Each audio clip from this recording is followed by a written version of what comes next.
बिस्मिल्लाहिर्रहमानिर्रहीम। अस्सलाम वालेकुम डियर स्टूडेंट्स, जैसे कि हमने प्रीवियस सेमेस्टर में भी एरर्स के बारे में डिस्कस किया था, तो इस सेमेस्टर में भी एरर्स के हवाले से टॉपिक है जो कि हम रिव्यू करेंगे। तो कुछ पॉइंट्स प्रीवियस सेमेस्टर के इंक्लूड करेंगे, कुछ हम इसमें देखेंगे कि एरर है क्या। एरर का बेसिकली लिंक है कि आप जो वैल्यू एक मैयर कर रहे हैं वो और ऑलरेडी मौजूद स्टैंडर्ड वैल्यूज़ या मैयर्ड वैल्यूज़ मौजूद होती हैं, उनके दरमियान जो डिफरेंस आता है उसको एरर कहते हैं। कि आपके पास जो एक एक्सपेरिमेंट, फ़र्ज़ किया कि आप एक एक्सपेरिमेंट कर रहे हैं, उसमें आपका किसी चीज़ का बॉइलिंग पॉइंट है, वाटर ले लेते हैं, वाटर का बॉइलिंग पॉइंट है 100 डिग्री सेल्सियस। ये स्टैंडर्ड है, हर पर्सन को पता है कि ये जब केमिस्ट को इस बारे में जानता है कि 100 डिग्री सेल्सियस पे वाटर जो है बॉयल होता है।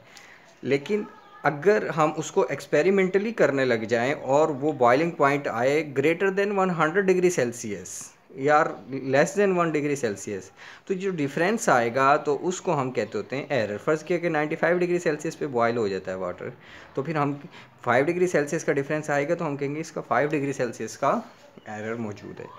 ठीक है, तो एनालिटिकल कॉन्सेप्ट ऑफ एरर्स और method error, it is the difference between true values, true value mean measured value, जो हमारे ऑलरेडी जिनके बारे में हम जानते हैं, जिनको हम स्टैंडर्ड वैल्यूज़ भी कह सकते हैं, non standard values and measured values. अब स्टैंडर्ड वैल्यूज़ क्या होती हैं? These values are only given by expert or any authorized agencies or any government like PCSIR।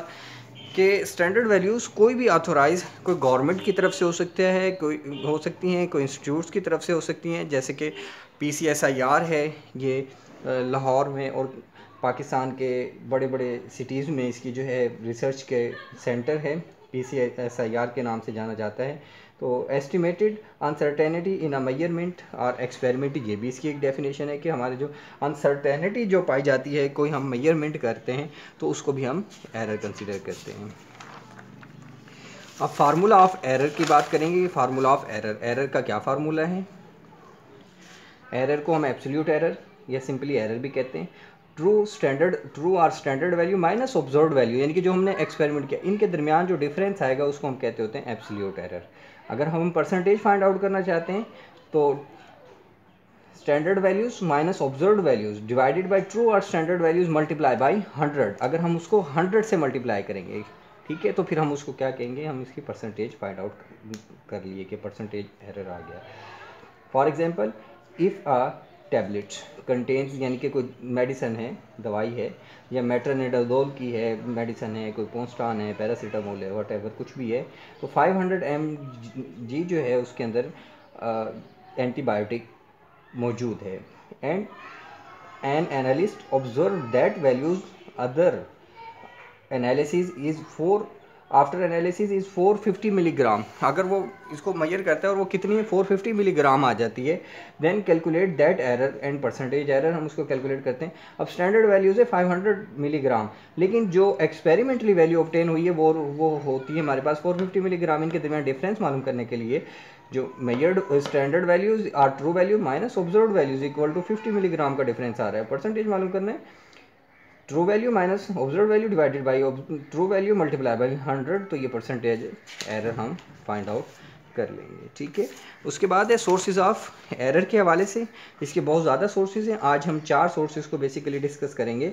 एक है कि एरर किस वजह से होता है, इम्प्रॉपर सैम्पलिंग। अगर हम सैम्पलिंग प्रॉपर नहीं करते, हमें सैंपल लेने का तरीका ही नहीं आता, तो इस वजह से एरर वो को पजीर होगा। एरर में occur during improper sampling 50 milligram required 65-45 milligram taking. अब कि अगर हमें कि उसका प्रोसीजर नहीं पता कि हम कितनी मिकदार में किस तरह से हमने सैंपल लेना है। अगर फ़र्ज़ किया कि 50 मिलीग्राम हमें सैंपल रिक्वायर्ड है और हम उसकी सैंपल की क्वांटिटी कितनी ले लेते हैं, 65 पे चले जाते हैं या 45, तो ये डिफरेंस तो आ गया। जो रिक्वायर्ड हमें जितने सैंपल की क्वांटिटी चाहिए थी उससे भी हम डेविएट करके और उसे हम प्रॉपरली ले भी नहीं पाए, तो ये इम्प्रॉपर सैम्पलिंग में आएगा।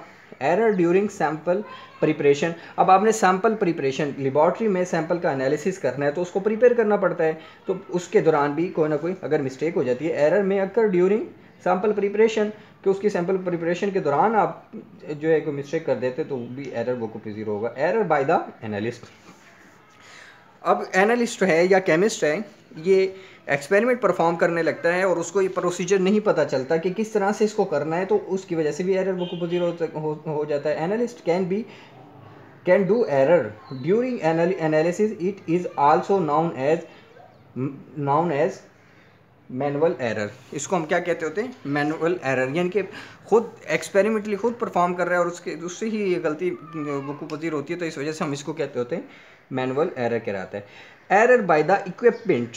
अब एरर एक एनालिस्ट से हो गया, सैम्पलिंग के दौरान हो गया, सैम्पल प्रिपरेशन के दौरान हो गया। एरर बाय द इक्विपमेंट की वजह से जो एरर आता है कि सम टाइम ऐसा होता है कि जो हमारा इक्विपमेंट है वो प्रॉपरली वर्क नहीं कर रहा होता, तो उसकी वजह से भी एरर वकूफ़ पज़ीर होता है। Error occur due to improper function of the equipment, for example out of order. अगर हमारा इक्विपमेंट आउट ऑफ ऑर्डर हो जाता है, यानी काम करना छोड़ जाता है, तो उसके नतीजे में उसके एज ए रिज़ल्ट भी क्या होता है? एरर वकूफ़ पज़ीर हो जाता है। तो एरर बाय द इक्विपमेंट ये कहलाता है। आज हमने 4 एरर के बारे में डिस्कस किया है और फार्मूला ऑफ एरर का देखे है कि क्या होता है। एब्सोल्यूट एरर के बारे में डिस्कस किया है कि सोर्सेज ऑफ एरर किस वजह से होते हैं। 4 सोर्सेज को हमने डिस्कस किया है। नेक्स्ट लेक्चर में हम इंशाल्लाह इसके रिमेनिंग जो एरर्स के सोर्सेज हैं उसको डिस्कस करेंगे। Thank you very much. Allah हाफिज़।